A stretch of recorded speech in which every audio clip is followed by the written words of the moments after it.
তার দাঁত পড়ে যায়। গরু 2 বছর হলে দাঁত পড়ে যায়।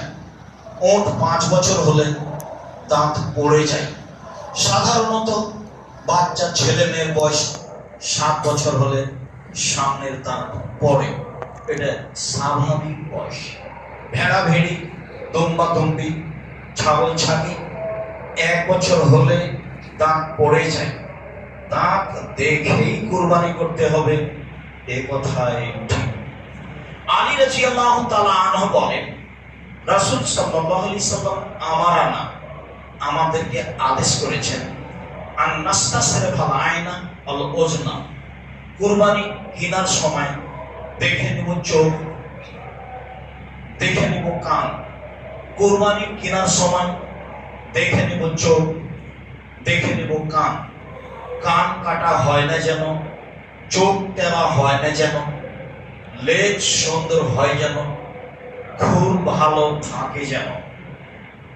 বারা ইবনে আযিব রাদিয়াল্লাহু তাআলা আনহু বলেন, সুইলা রাসূলুল্লাহ সাল্লাল্লাহু আলাইহি ওয়াসাল্লাম মাজা ইত্তাকা মিনাজ যাহায়, কুরবানি দেখলে কিনলে কি কি দেখে কিনবো, এটা আল্লাহ রাসূলকে জিজ্ঞাসা করা হয়।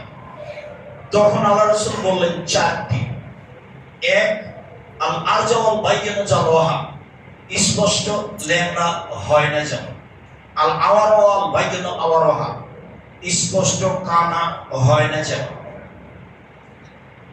আল মারিজাল বাইয়িনা মারাদোহা, স্পষ্ট রোগা হয় না যেন। আল আযফা আলাদ আতনকি, গায়ে গোশত নেই এমন হয় না যেন। তাহলে সব মিলে কুরবানির পশু কেনার সময় দেখতে হবে দাঁত আছে কিনা, দাঁত উঠেছে কিনা, দেখতে হবে চোখ সুন্দর কিনা, দেখতে হবে কান কাটা নয় ঝকঝকে টকটকে কিনা, দেখতে হবে পায়ে ল্যাংড়া নাকি, দেখতে হবে লেজ কাটা নাকি, দেখতে হবে শিং আছে কিনা, দেখতে হবে মোটা তাজা কিনা, দেখতে হবে রোগা কিনা। সব মিলে দেখে পশু কুরবানি করতে হবে, পত্র বিবরণে বোঝা যায়। সময়ের গতিতে আরো কিছু বোঝা যাবে, আপাতত এই পর্যন্ত বলে আরেকটি বিধানে যায়।